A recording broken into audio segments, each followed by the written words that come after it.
Hii ni Mtoro TV. Allah subhanahu wa ta'ala anasema wal fajri, na uwapia wakati wa alfajiri, ambao wakati wa alfajiri unapatikana kila kuanzia saa 10 alfajiri. Unaanza kupatikana wakati huu aliowapia Mwenyezi Mungu, na kuna sababu yake. Kwa nini Mwenyezi Mungu ameuapia wakati wa alfajiri na kwa nini amewapia wakati wa alasiri? Wal fajri, yani uqsimu bil fajri, na uapia wakati wa alfajiri. Allah akasema walayalin ashri, na nayapia masiku 10 ya mwanzo ya mfungo 3 ambayo tayari yameshapita. Masiku 10 ya mwanzo ambayo ni matukufu, yana fadhila kubwa sana, na ni masiku matukufu, yapo ndani ya mwezi, katika ile miezi minne. Kuna miezi mitukufu minne ambayo Mwenyezi Mungu Subhanahu wa Ta'ala ameipa utukufu wake yeye kama yeye kwa hikma yake anayejua, ambao ni mfungo 2, mfungo 3, mfungo 4, halafu mmoja uko peke yake ambao ni mwezi wa Rajab. Inna iddata shuhur inda Allahi 12 shahran fi kitabillah yawma khalaqa as-samawati wal ard minha 4 hurum. Hakika idadi ya miezi aliyeiumba Mwenyezi Mungu sio ya kutengenezwa na wanadamu, ni miezi 12 kwa mwaka. Tangu alipoumba mbingu na ardhi, miezi hii tayari ameiumba. Mungu akasema mwenyewe katika surati Tauba, minha, katika miezi hiyo 12, 4 hurumun, kuna miezi 4 mitukufu.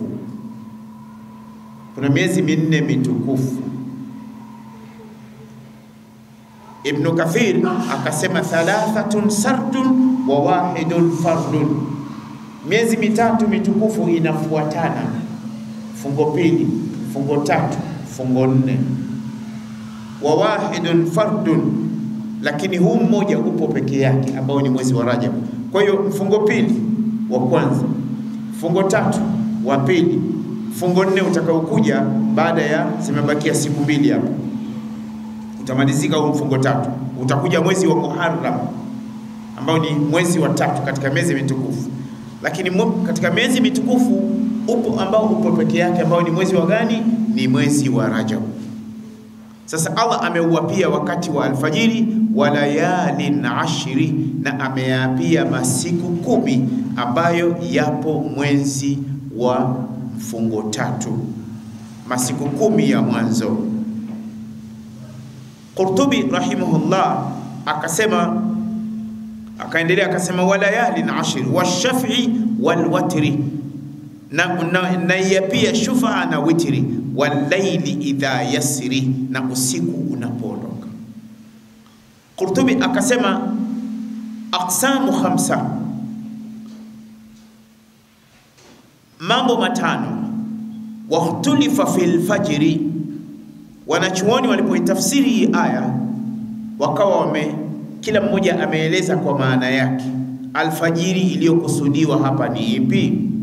Ndugu zangu Waislamu mnaonifuatilia kupitia Mtoro TV na hapa msikiti wa Mji Mkuu mliopo darasani, wakasema faqala qaumun, kuna kauli ya wanachuoni ya kwanza wakasema alfajr huna, alfajiri aliyokuisudia kuiapia Allah, infijaru dhulma ani nahari min kulli yawmin, ni kiza kuondoka pale mchana unapoingia kila siku.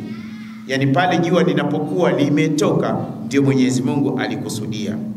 Qalahu Ali wa Ibn Zubair wa Ibn Abbas radiyallahu anhu. Hii ni kauli Ali ibn Abi Talib na Abdullah ibn Zubair na Abdullah ibn Abbas radiyallahu anhu. Kwa Ibn Abbas akaja na kauli nyingine akasema wal fajri, akasema annahu nahar kulla, Mwenyezi Mungu ameuapia mchana wote kuanzia asubuhi. Wa abbara anhu bil fajri, na Mwenyezi Mungu amekusudia kueleza alfajiri liannahu awwalahu, alfajiri ndio mwanzo wa siku na ndio mwanzo wa mchana. Wa qala Ibn Muhaysin rahimahullah, an Atiya kutoka kwa Atiya rahimahullah, an Ibn Abbas kutoka kwa Abdullah ibn Abbas, wal fajri yani fajra yawm al-Muharram, Mwenyezi Mungu anaiapia alfajiri ya siku ya kwanza ya mwezi wa mfungo 4 ambazo zimebakia siku 2 au siku 1. Wa mithluhu, na maana hii qala Qatada, ameisema Qatada akasema huwa fajru awwal yawmin min al-Muharram, Mwenyezi Mungu amekusudia kuiapia alfajiri ya siku ya kwanza ya mwezi wa Muharram. Minhu, kutokana na hiyo alfajiri ya siku ya kwanza ya Muharram, tanfajiru sana, ndio mwaka unaanza.